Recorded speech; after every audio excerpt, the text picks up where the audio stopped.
time to talk about Magick.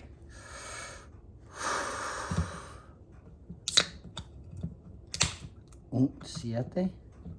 Oh, he just said hello. He screamed at me. Oh, siete.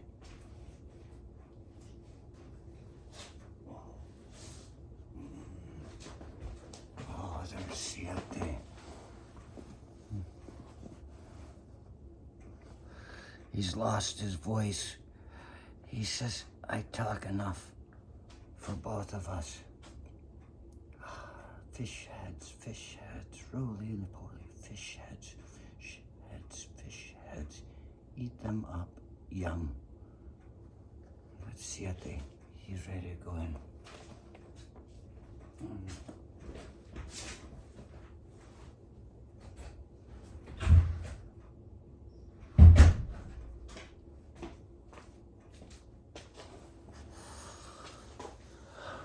Again, I should have my Tibetan monk robe on.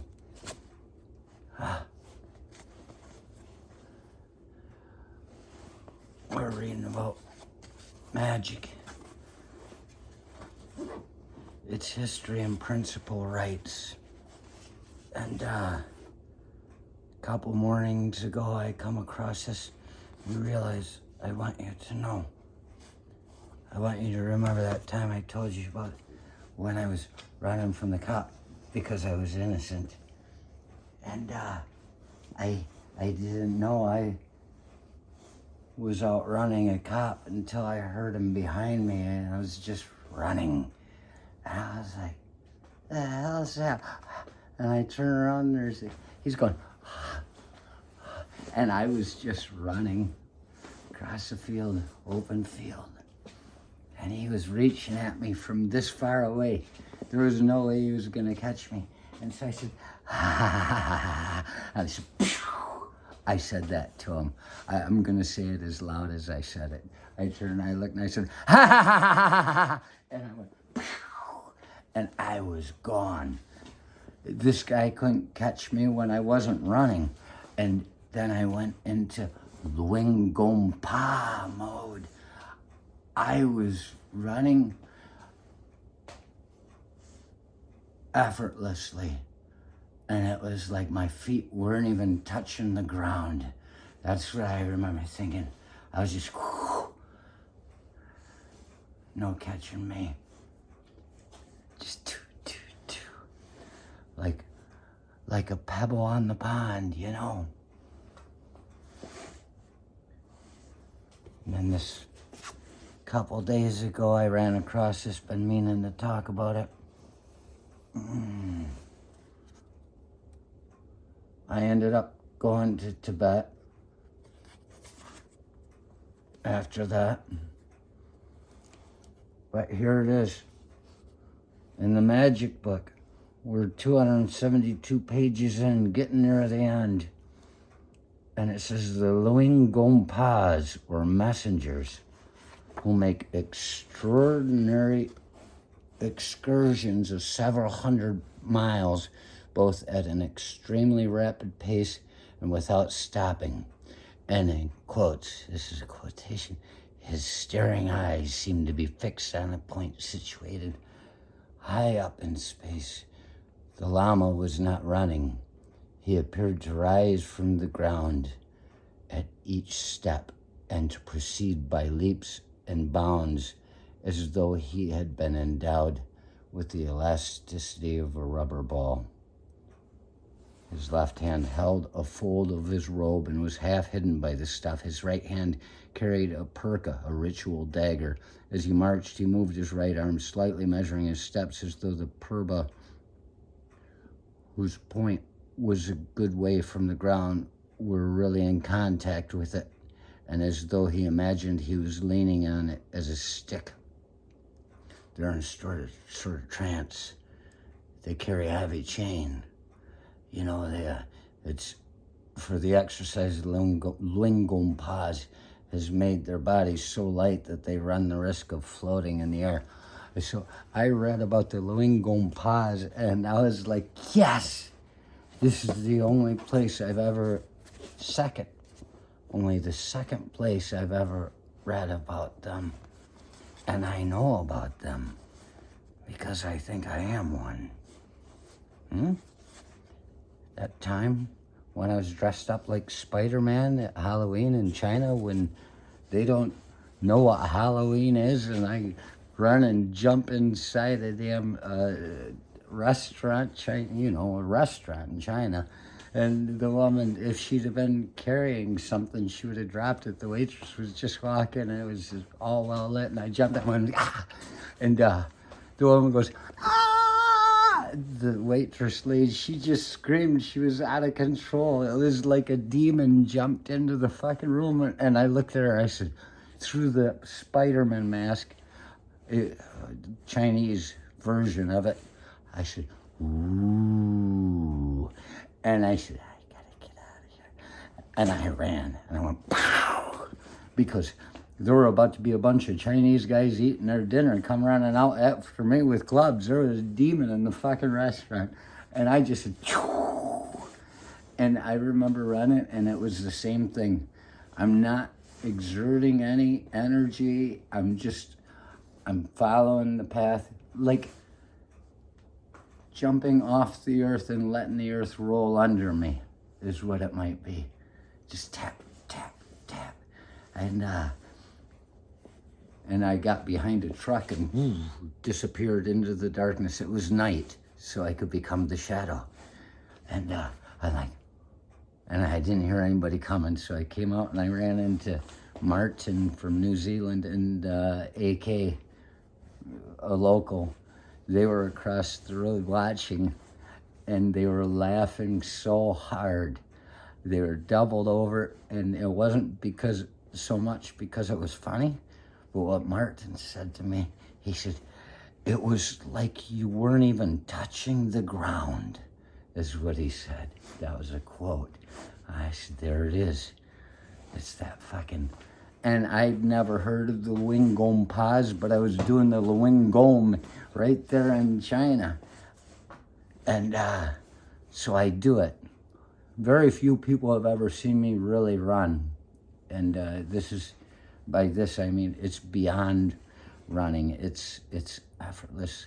But the people that do, it freaks them out a little bit because it's magic. I've been figuring this shit out on my own for years. Yeah. And the thing is, the first time I heard of that, it was right here. Where are you? Where are you, Michael Murphy? Oh. This Dr. Mira Zisman, she gave this as a reference book in the Mind, Body, and Spirit class, and then the advanced one after that, it applied. That's where we got it, was in the next one. But, this is by Michael Murphy. It's the future of the body. It's geez, oh man. It's close to 600 pages long. And she told us just to pick things to read out of it. It was more of a reference book. She said, don't try to read it because there's a lot of scientific stuff in there. And, well, I was scientific in nature in my studies, so I could read it, talking about p-values and statistics and shit and experiments. I can read the language. So I sat down again after I'd been out of the class for a long time already, and I read it when I was living at Wilbur's. And I would sit and read it and read it and read it. And he came out one day and said, you need to read something else. I said, why? He said, it's taking you too long. It's because I'm fucking studying this shit. But this is the first place I ever came across the Wing Gom Pa.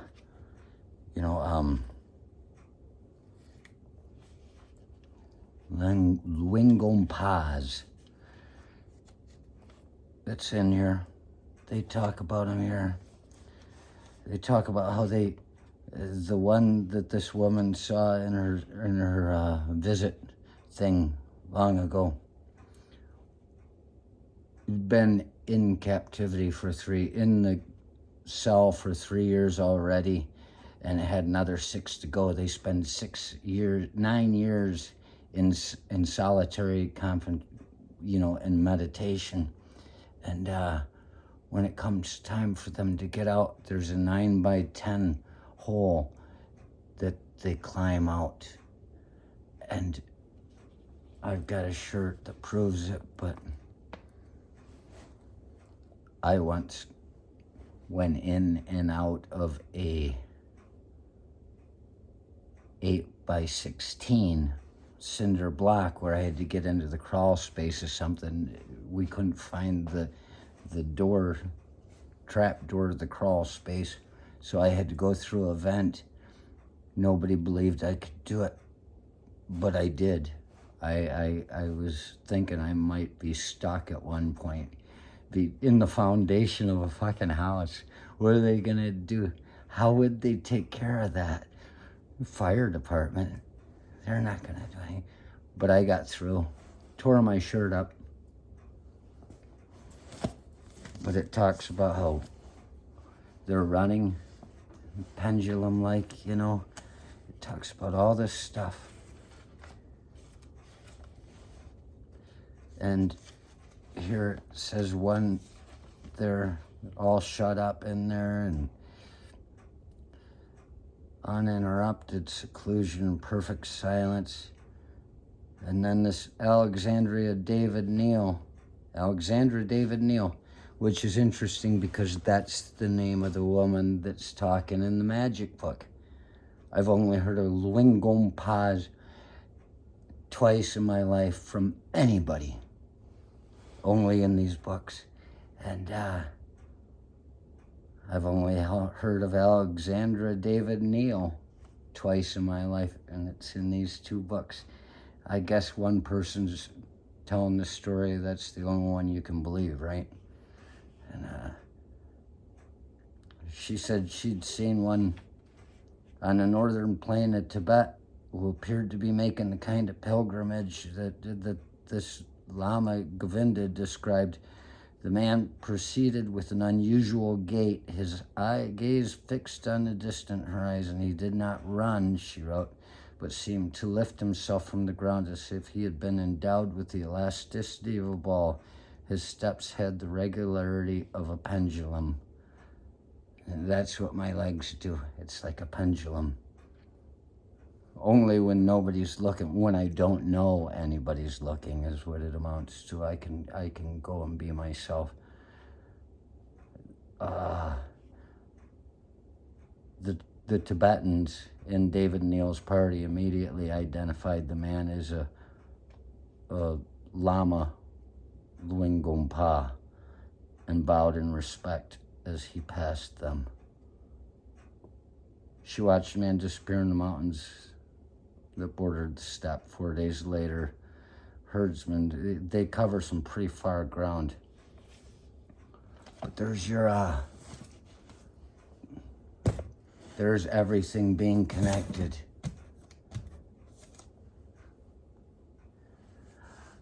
Sometimes if you're interested in something, you just have to keep going without knowing you're going. That's serendipity right there. I picked this book up in an old store. That one I got from a class. But